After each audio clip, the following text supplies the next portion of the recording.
Tras la declaración de Víctor de Aldama, que en el fondo no fue una declaración ante el juez del Supremo, sino más bien que fue una confesión, ya que confesó ser parte de una organización criminal, muchos me habéis preguntado, pero Roberto, tú que eres psicólogo, analizas la motivación, el lenguaje no verbal, los razonamientos, ¿podemos confiar en Víctor de Aldama?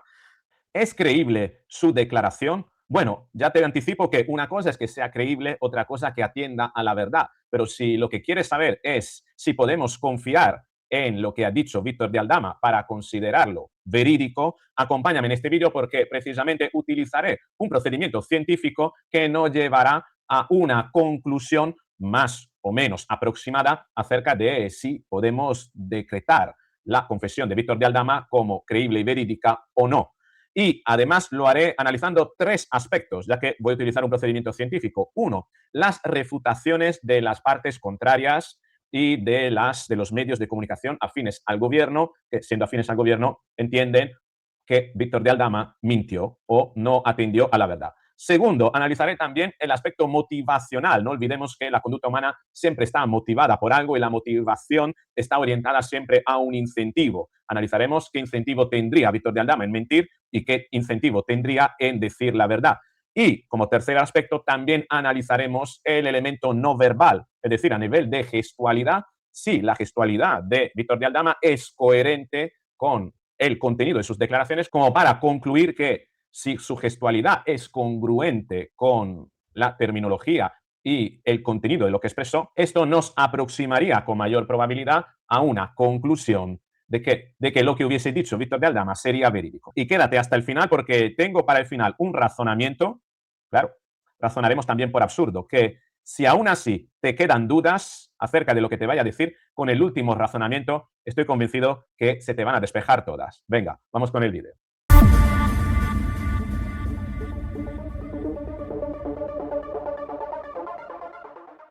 Antes que todo, corregir lo que es un experto jurado, el ministro Óscar Puente, que va de que él es un jurista, será licenciado en Derecho, pero bueno, ya veremos cuántas horas de vuelo tiene como abogado ejerciente, ¿no? Porque ni siquiera sabe diferenciar un testigo de una persona procesada en un juicio, en un procedimiento judicial, ¿no? Esto es lo que dijo. A este testigo ningún miembro del tribunal le ha pedido que se ciña a la cuestión, le ha pedido decoro en sus expresiones, nada. Solo si hablase de Rajoy o de Cospedal. Y luego que decimos lo que decimos, ¿no? Porque eso que, claro, aquí Óscar Puente lo llama a Víctor de Aldama testigo. No, Víctor de Aldama no es testigo. Víctor de Aldama es procesado. Él se enfrenta a la petición de 7 años de cárcel, ¿no? Si no comprendemos esto de partida, pues ya no podemos seguir adelante, ¿no? Parece que Óscar Puente no lo comprendió de partida. Una cosa, el testigo siempre ha de decir la verdad, mientras que el procesado puede decir la verdad o puede mentir. Bien, ahora, a partir de aquí, ¿qué garantías tenemos de que Víctor de Aldama dijera la verdad o mintiera? Hay muchos elementos que nos permiten concluir hacia una de estas dos opciones. Al final del vídeo lo tendrás mucho más claro. Pero antes que todo, vamos con un poquito de contexto, porque una de las cosas más importantes que dijo ayer Víctor de Aldama fue esto, y no paro de repetirlo en todos los vídeos. Es fundamental que comprendamos esto. Esta es la piedra angular de toda su declaración, que repito, por esto que vas a ver, no hablamos solo de una declaración, hablamos más bien de una confesión. Que yo no voy a hablar de jerarquías, pero hay una cosa clara que viene del principio que a mí me gustaría dejar clara. Si hay una jerarquía en este caso, y que yo obviamente estoy en la banda organizada criminal, el señor presidente del gobierno, Pedro Sánchez, está en el escalafón 1, el señor Ábalos es el escalafón 2, porque es el que daba y otorgaba, el señor Koldo García en el 3 y yo en el 4. Porque todo... Con esto es suficiente. Yo en el 4. Éramos una organización criminal. Lo ha dicho. Esto ya es una confesión. Es importante para que comprendas lo que te diré al final. Y claro, al indicar que eran una banda criminal y a señalar como jefe de esa jerarquía al mismo presidente del gobierno, aquí surgen toda una serie de cuestiones, ¿no? A ver, él ha señalado al presidente del gobierno. Si ha señalado al presidente del gobierno como jefe de una organización criminal, el presidente del gobierno debería ya estar querellándose por calumnias contra Víctor de Aldama.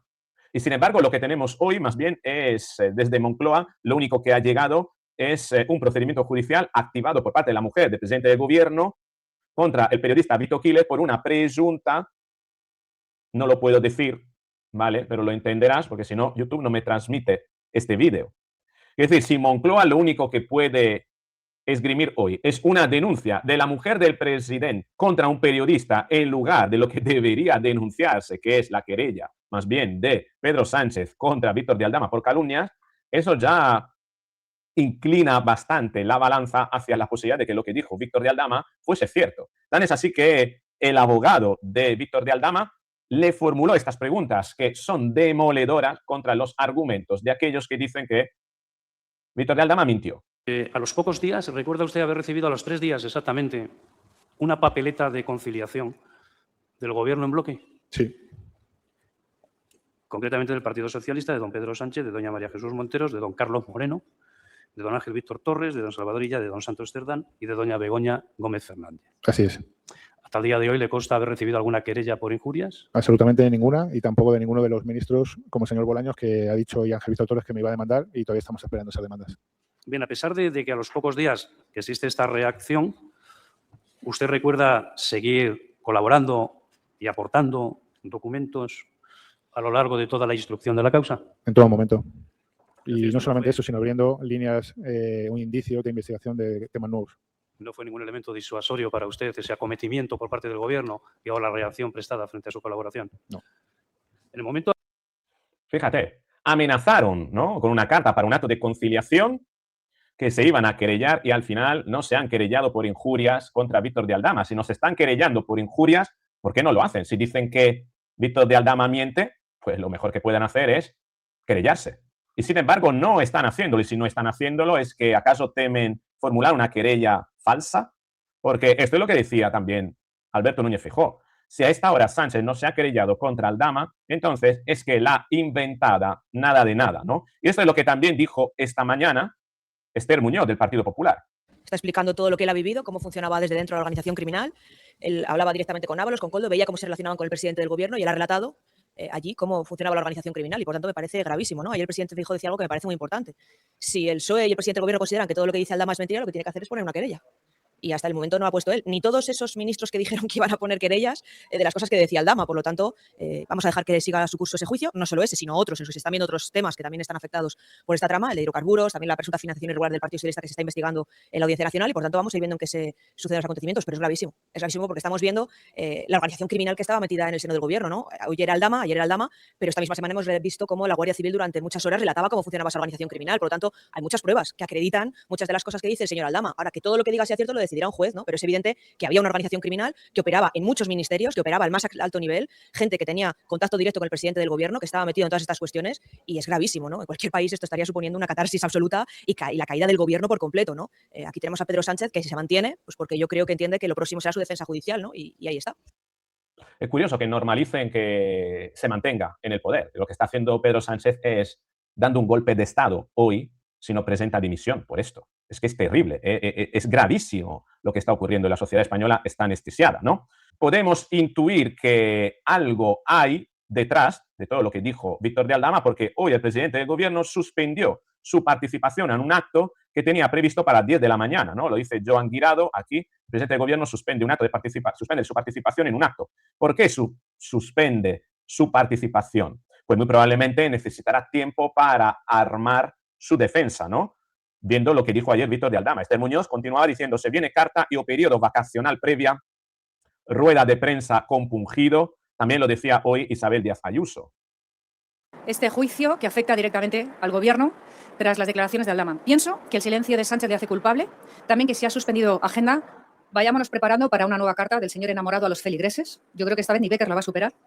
Lo que hizo la declaración de Aldama es decir algo que lo saben hasta los chinos, y es que Sánchez es el número 1 de esa corrupción del Partido Socialista, porque esas son las personas que están directamente relacionadas con él y son personas que han dependido de él durante todos estos años. Y creo que el PSOE va a tener muy difícil demostrar que no se ha financiado a través de esa trama corrupta a lo largo de estos años. Y para ver un poquito también la incongruencia de Pedro Sánchez, también tenemos este post del año, te podría decir yo, de 2016, hace 10 años exactamente. Me preocupa el silencio de Rajoy ante los casos de corrupción de su partido. En política como en la vida, quien calla, otorga. Se podría aplicar el mismo este razonamiento Pedro Sánchez a día de hoy. Sin embargo, desde su partido, pues la postura es esta. Escuchamos ayer a Aldama su declaración, decir entre otras cosas que Sánchez estaba, según él, al tanto de la trama, que era el número 1. ¿Qué les pareció esa declaración de Aldama? ¿Habéis escuchado, verdad? ¿Ha presentado alguna prueba? Es que el señor Aldama lleva años en libertad que sigue haciendo sus negocios oscuros y no ha presentado todavía ninguna prueba. Es que el escándalo es ese, que haya portadas de periódicos que se abran con la noticia de un, voy a decir, presunto delincuente que está mintiendo como estrategia de su propia defensa, que no presenta ni una sola prueba y que está ensuciando a todo el mundo, al Partido Socialista, al gobierno, a Pedro Sánchez. Es que esto es lo que dice el entorno del gobierno, ¿no? De que Víctor de Aldama está ensuciando a la política española. Básicamente, los contrarios, ¿no?, a la posición de Aldama, a la declaración, a la confesión de Aldama, esgrimen 3 argumentos. El primero de todo es que, ¿cómo se va a creer a un delincuente? El segundo es, no ha presentado pruebas, lo acaba de escuchar de Patxi López. Y el tercero es, ¿dónde está el dinero que él dice que ha estado pagándole al PSOE? Como no hay cuerpo, no hay delito, ¿no? Esos son los 3 argumentos. Te los voy a desmontar todos, ¿no? El primero, ¿cómo se va a creer a un delincuente? Muy sencillo. Se le puede creer porque el mismo delincuente es quien se declara culpable. Por eso es tan importante el hecho de que ayer no declaró, sino que confesó el formar parte de una organización criminal. Y por tanto, si él es el primero que se inflige un daño, bueno, entonces entenderemos que no se va a dañar gratis, ¿no? No se va a confesar como participante de una organización criminal así, por deporte, ¿no? Porque le va a gustar, porque va a salir ganando con eso. No. Pero tú me podrás decir, pero Roberto, puede declararse que forma parte de una organización y a lo mejor al presidente no tener por qué meterlo si es que no forma parte de ello. Ya, pero antes de llegar a eso te quiero decir otra cosa. Si una persona no va a creer a un delincuente, entonces, ¿por qué debe creerle a ese delincuente cuando se confiesa culpable? ¿Me explico? Es decir, que según esta gente no se le puede creer a Víctor de Aldama porque es un delincuente, como delincuente es persona de no fiar, entonces, ¿por qué te fías cuando el mismo delincuente te dice que él formaba parte de la organización criminal? Entenderás que entonces esto ya no se sujeta por sí mismo. Pero luego tenemos otro elemento que explica el motivo por el cual Víctor de Aldama podría estar diciendo la verdad, el hecho de que, aun siendo delincuente, él está en libertad. Los otros 2 que vienen de la esfera política, Koldo y Ábalos, pertenecían al PSOE, uno además al gobierno, sin embargo están en la cárcel. ¿Por qué? Porque Víctor de Aldama ha colaborado con la justicia y porque la justicia ya lo considera un reo confiable, una persona que todo lo que ha aportado es congruente y por esta razón él está en la calle y los demás no. El hecho de haber colaborado con la justicia hace mucho más creíble y más cercano a la verdad todo su relato. También tenemos otro elemento y es el incentivo, el elemento motivacional que va a llevar a Víctor de Aldama a decir la verdad por encima de mentir. ¿Por qué? Porque sabe que para este procedimiento le piden 7 años de cárcel. Bien. Y lo que quiere hacer es rebajarlo al máximo. ¿De qué le sirve? Confesándose como culpable, mentir incluyendo gente que no estaría dentro de esa organización criminal, si eso al descubrirse podría limitar las posibilidades de ver su condena reducida. No sé si me explico. Él no tiene ningún incentivo en mentir una vez que se declara culpable, sobre todo si la mentira es sobre terceras personas, porque él no gana nada por mentir sobre terceras personas. Él solo gana si dice la verdad sobre sí y sobre tercero. Y solo pierde si miente. Por tanto, tiene un incentivo muy importante en decir la verdad. En la medida en la que dice la verdad, le rebajan la condena. En la medida en la que miente, se incrementa la probabilidad de que, siendo descubierto, obtenga la condena máxima. Por tanto, no hay motivo por el cual pensar de que Víctor de Aldama estaría mintiendo. Y ahora vamos a otro elemento, el elemento de que lo que dice Patxi López, ¿no? De que Víctor de Aldama no ha presentado prueba alguna, ¿no? Bueno, ¿no ha presentado prueba alguna o es que la que ha presentado están? En el procedimiento deberían estar, ya no se pueden presentar más pruebas, eso es cierto, ¿no? Pero no olvidemos que hay piezas secretas, como el de la financiación ilegal al PSOE, por la que Víctor de Aldama puede haber presentado pruebas que todavía, al ser la pieza secreta, no sabemos si están. Por tanto, no podemos decir que Víctor de Aldama no ha presentado pruebas. Y sobre todo, Víctor de Aldama ayer hizo un resumen de toda la organización, todavía presuntamente criminal, que operaba en distintas tramas. Esto no impide que Víctor de Aldama presente pruebas en otros procedimientos judiciales, como el caso de los hidrocarburos. Es decir, en cada procedimiento judicial, Víctor de Aldama va a poner las pruebas que corresponden a ese procedimiento judicial, independientemente del hecho de que tiene que describir en cada procedimiento judicial cómo funciona la trama. Por tanto, esto de que no ha presentado pruebas no se sostiene por el hecho de que existen piezas secretas y existen otros procedimientos judiciales a los que Víctor de Aldama puede haber presentado esas pruebas. Y finalmente tenemos un tercer elemento, el hecho de dónde está el dinero. Como no hay cuerpo, no hay delito, lo que se suele decir. Víctor de Aldama dijo que entregó al PSOE en dinero metálico 1.800.000 euros para la financiación que luego Koldo repartía. Bien. Entonces, claro, el PSOE dice, no, ¿dónde está el dinero? Si él lo entregó, que nos diga dónde está, que demuestre la prueba. Obviamente, nunca hay pruebas de dinero en negro. Nunca hay rastro del dinero que se entrega para fines criminales. Es evidente, en ese tipo de corruptelas nunca aparece el dinero, pero esto no significa que por no aparecer el dinero no se sostenga un razonamiento o se deba dar por infundada la declaración o confesión de un procesado, ¿no? Por tanto, el hecho de que no esté el dinero no es ningún elemento que nos permita llegar a la conclusión de que hay que desechar la declaración de Víctor de Aldama. Todo lo contrario, porque normalmente es que ese dinero no suele estar en ningún procedimiento criminal, porque para eso el procedimiento es criminal, para no dejar rastro de ese dinero. Por tanto, eso a mí no me preocupa en absoluto. Ahora bien, hasta aquí hemos desmontado todos los argumentos de los que sostienen que la confesión de Víctor de Aldama no es atendible. Pero ahora viene lo más interesante. Vayamos a razonar por absurdo, ¿no? Ya sabes que razonar por absurdo es un procedimiento científico que se utiliza en ciencia para poner a prueba una serie de hipótesis, ¿no? Para refutar una hipótesis. Si razonando por absurdo la hipótesis es refutada, entonces la tesis inicial se puede dar por verídica. Así que razonemos por absurdo. Supongamos que estemos ante una organización criminal. ¿Cómo actuaría una organización criminal suponiendo que está moviendo partidas presupuestarias para sus propios fines, para enriquecerse, ¿no? ¿Presentaría, por ejemplo, los presupuestos generales del Estado, una organización criminal? ¿O acaso los eludiría para ocultar cómo mueve partida presupuestaria, porque no puede justificarlo? ¿Presentaría, por ejemplo, la información sobre los vuelos del avión presidencial, vuelos que no coinciden con la agenda del presidente y del rey, porque ese avión lo utiliza también el rey? ¿Presentaría esa información sobre a dónde ha ido y por qué ha ido el avión presidencial a determinados destinos además que coinciden con, en fin, lugares donde hay intereses de partido? Y sobre todo, ¿presentaría la lista de pasajeros y tripulantes de esos vuelos? ¿O tal vez tendría algo que ocultar? Ya vamos a ver cómo una organización criminal, o qué casualidad, actuaría precisamente como está actuando el gobierno de Pedro Sánchez. No presenta presupuestos generales del Estado, no presenta información sobre los vuelos a determinados destinos. El principal de todos, el más sospechoso, República Dominicana, donde la PSOE tiene una sede y donde además la Internacional Socialista tenía los bancos a los que los asociados iban pagando sus cuotas hasta el momento en el que Pedro Sánchez se hizo presidente de la Internacional Socialista y desvió esa cuenta bancaria al Banco Santander, a España. Qué curioso todo esto, ¿no? Fíjate, tampoco tenemos el manifiesto, ¿no? La lista de pasajeros y tripulantes de estos vuelos. ¡Oh, qué casualidad! ¡Qué turbio todo esto! Es decir, esta gente dice que no hay prueba de la declaración de Víctor de Aldama, mientras ellos se esmeran en ocultar las pruebas que permitirían entender hasta qué punto su acción de gobierno puede considerarse una acción transparente o no. Y desde luego transparente no tiene nada, más bien turbio, opaco. Fíjate, ¿no? Es decir, ellos dicen que hay un delincuente ahí que no dice la verdad, pero ellos actúan casualmente como criminales que pretenden ocultar información. Son como aquel que es pillado robando en un supermercado, metiendo la mano en una caja, y el guardia le dice, vacía los bolsillos porque quiero ver cuánto dinero lleva encima, por si ya te ha metido algo, ¿no? Y dice, no, yo me niego a vaciar los bolsillos. ¿Cómo que te niega a vaciar los bolsillos? Te tengo que creer sin que me enseñe los bolsillos, ¿no?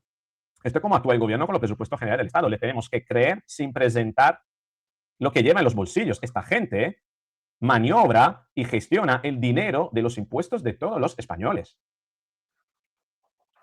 Y pretenden que no presentando información que sea transparente y que confirme el hecho de que son buenos gestores, que están funcionando en buena fe, quieren que tú les creas, ¿no? Es decir, ellos no creen al relato de otra persona, pero pretenden que tú les creas a lo que es su relato acerca de su gestión sin que ellos te presenten la información que permite acreditar que su gestión está siendo honesta. ¿Quién está ocultando información entonces? Porque aquí tenemos el efecto tan paradójico, ¿no? De que aquellos que ocultan información que permite averiguar si su gestión está siendo honesta son aquellos mismos que culpan a otros de mentir y no decir la verdad. Tú me dirás, pero Roberto, la carga de la prueba tiene que estar siempre en la persona que culpa. Y en este caso es Víctor de Aldama que culpa, ya, pero la carga de la prueba tiene que estar en la persona que culpa cuando la otra parte actúa de manera impoluta. Lo que no puedes es exigir tú la carga de la prueba a otros cuando tú mismo eres la parte que menos información aporta que permita averiguar si tu gestión está siendo honesta. Tú, que eres el más turbio, pretendes que los demás aporten las pruebas que tú te niegas a aportar acerca de tu gestión. Eso no se sostiene. Pero el hecho de que todo esto es un modus operandi extendido en toda la organización, te lo dan otros detalles. Por ejemplo, las 11 o 12 cuentas bancarias que tenía Begoña Gómez y que tenía, ¿cuánto era? 46 o 400 euros en total en la cuenta. ¿Tú crees que una persona que tiene 11 cuentas bancarias necesita 11 cuentas bancarias para un saldo de 40 o 400 euros? Y el alto comisionado de la DANA. Sí, José María Ángel Batalla, ese que falsificó una titulación académica que no tenía para vivir del dinero público durante más de 40 años, una vida, una carrera laboral, ¿no? Creo que fueron 40 años, ¿no? Trabajando o 20 años, ¿no? 40 años antes se jubilaría. 20 años, ¿no? Cobrando del erario público por una capacitación que falseó, que no tenía. Vemos cómo ese modus operandi se extiende y que, además, cuando son pillados, ¿qué es lo que hacen? ¿Qué es lo que hizo José María Ángel Batalla cuando fue pillado? Aportó pruebas, se encerró en un coche y montó ahí un sainete victimizándose, haciendo creer que por ser víctima de una campaña de desprestigio a nivel social se iba a quitar la vida, ¿no? Lo mismo que Begoña Gómez, ¿no? Que ayer, o qué casualidad, ¿no? Se monta ahí una historia, ¿no? Con Begoña Gómez, que hoy presenta denuncia, porque Vito Quiles le hizo daño cuando hoy los medios de comunicación deberían hablar de otras cosas. De esto he hecho un vídeo, el primero del día. Si no lo has visto, te dejo el enlace de todo ese sainete. Esta gente que elude presentar información que compruebe, permita comprobar que estén haciendo un trabajo honesto, que cuando son pillados no aportan pruebas para desmentir las acusaciones, diciendo que la carga de la prueba es del otro. Pero es más, utiliza un discurso emocional, victimizándose porque no tiene otro argumento, descalificando al otro a través de acusaciones ad hominem, descalificaciones ad hominem, son aquellos que pretenden decirnos que Víctor de Aldama estaría mintiendo. Esa gente tan opaca, que lo oculta todo, que evade, elude, se escapa y cuando es pillada o te descalifica o se victimiza para tratar de darle la vuelta a la situación. ¿Y deberíamos creerle a ellos más que a Víctor de Aldama?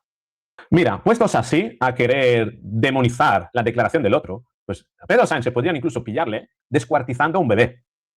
Y aún así te podría decir, no, es que si no hay grabación es tu palabra contra la mía. ¿Cómo va a creer el juez? A ti más que a mí. Eso es imposible porque tu palabra contra la mía no lo puede demostrar. Es que llegan a este absurdo. Pero incluso ante la eventualidad de que hubiesen cámaras con imágenes, serían capaces de decirte, no, es que esa imagen ha sido alterada por inteligencia artificial. ¿Qué es lo que hizo precisamente Santos Cerdá cuando fue pillado, ¿no? Con esos audios, ¿no? Que encargó entonces un peritaje a un supuesto ingeniero gurú, que al final era un amigo suyo, ¿no? Y presentó un informe firmado, ¿no? Por un ingeniero que decía que, no, que esos audios habían sido alterados, ¿no? Dice, vale, el perito dice que los audios han sido alterados, pero ¿cómo me demuestra que han sido alterados? Porque aquí tengo un papel de un tipo que se dice que es perito, alega su certificado de perito, me hace el informe y me lo firma. Es decir, me obliga a mí a creerle porque él es un perito. ¿Qué más información me das? ¿Me ofreces los metadatos que me confirman que lo que estás diciendo es cierto? No, me tienes que creer porque soy un perito, ¿no?